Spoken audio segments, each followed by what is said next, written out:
kelompok 7 2A MRK. Perkenalkan, nama saya Airi Putri Edawes dengan NIM 2411061001. Saya Rifat Waladik dengan NIM 2411062009. Saya Kalindra Gaza dengan NIM 2411063004. Saya Gilang Rabiat Pratama dengan BP 2411063011. Saya sebagai moderator yang akan memandu presentasi kelompok kami kali ini. Topik presentasi kami apa ya? Jadi judul presentasi kami adalah metode pelaksanaan konstruksi gedung Plaza Andalas. Nah, jadi itulah judul presentasi dari kelompok kami. Langsung ke materi aja nggak sih? Baik, saya akan menjelaskan metode pelaksanaan. Metode pelaksanaan ini adalah urutan kerja yang telah direncanakan untuk pembangunan suatu proyek secara aman, efektif, dan efisien, dan juga sesuai dengan mutu, waktu, biaya yang telah ditetapkan. Jadi, tahapan pelaksanaan ini ada beberapa pekerjaan. Yang pertama yaitu pekerjaan persiapan. Yang kedua, pekerjaan tutur bawah. Ketiga, pekerjaan tutur atas. Yang keempat, pekerjaan arsitektur. Yang kelima, pekerjaan mechanical electrical plumbing atau disingkat dengan MEP. Pada tahapan pelaksanaan, yang pertama ada pekerjaan persiapan. Pekerjaan persiapan ini meliputi survei lokasi dan pengukuran lapangan, kemudian pembersihan area proyek, pemasangan pagar pengaman, penyediaan direksi kit dan gudang material, pengaturan akses kerja, serta utilitas sementara seperti listrik dan air, lalu dilanjutkan dengan mobilisasi alat dan tenaga kerja sebelum pekerjaan utama dimulai. Setelah melakukan pekerjaan persiapan, selanjutnya kita akan masuk ke pekerjaan struktur bawah. Pekerjaan struktur bawah terdiri dari fondasi, pile cap, tie beam, dan lantai dasar. Selanjutnya pekerjaan struktur atas meliputi kolom, balok, dan plat. Jadi selanjutnya adalah pekerjaan arsitektur meliputi pekerjaan dinding, pekerjaan jendela, pekerjaan pintu, pekerjaan plafon, dan sanitary ware. Pekerjaan MEP terdiri dari pemipaan, listrik, air, dan lain sebagainya. Di sini saya akan menjelaskan data teknis konstruksi gedung Plaza Andalas Padang. Baik, di sini kami menggunakan nama proyek konstruksi gedung Plaza Andalas Padang. Luas bangunan dari konstruksi gedung Plaza Andalas ini sekitar 39.444 meter persegi. Jenis fondasi yang kami pakai di gedung Plaza Andalas ini yaitu board pile dengan kedalaman basement sekitar 4 meter dan tinggi bangunan 4 lantai. Saya akan menjelaskan apa itu site plan. Site plan adalah gambar dua dimensi berskala yang menunjukkan tata letak detail suatu proyek pembangunan di atas sebidang lahan.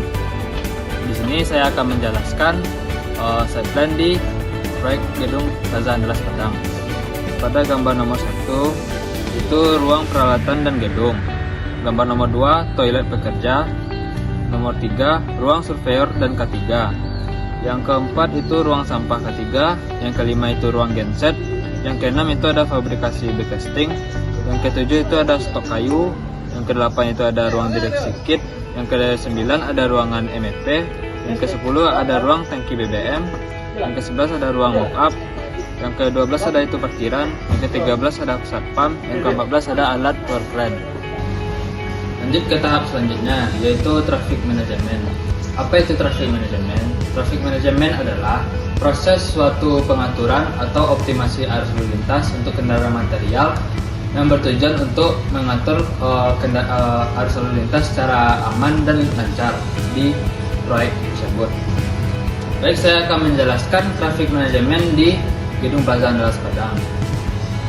Pada gambar ada itu pintu in dan pintu out. Pintu in itu adalah kendaraan masuk dan pintu out itu adalah tempat keluar kendaraan material. Saya akan menjelaskan alur traffic management di proyek Plaza Andalas Padang ini. Pada pintu in, kendaraan masuk dari titik in untuk kendaraan pengangkut material. Yang setelah masuk, kendaraan mengikuti jalur satu arah ditunjukkan oleh panah untuk menghindari tabrakan dan kemacetan di dalam proyek. Di bagian tengah ada area kerja alat utama misalnya kren atau alat pancang. Jalur dibuat mengelilingi area ini supaya aktivitas utama tidak terganggu. kendaraan tidak berputar sembarangan, tapi mengikuti jalur memutar sampai ke titik keluar. Pada pintu out setelah selesai, kendaraan keluar melalui titik out, jadi tidak bercampur dengan jalur masuk.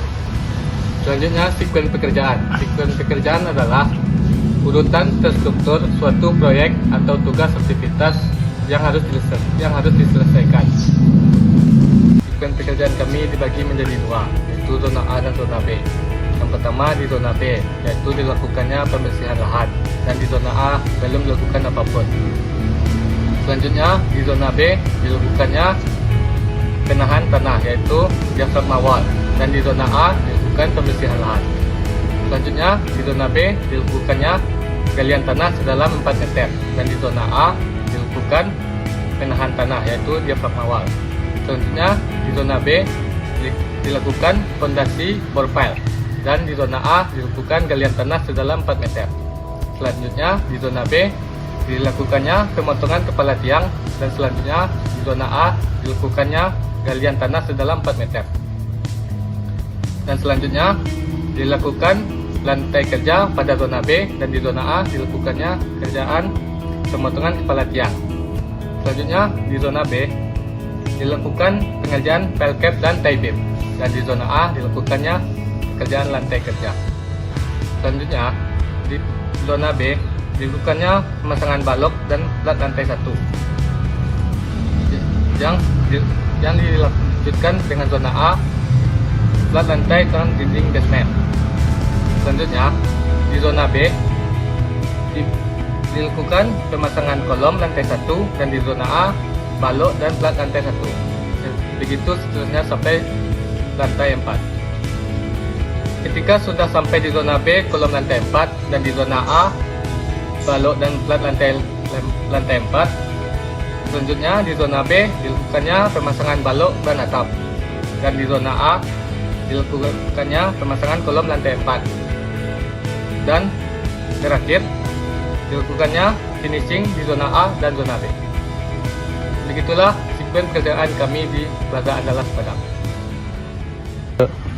Jadi kelompok kami mengambil dinding penahan tanah, dinding diafragma atau biasa dipanggil diafragma wall.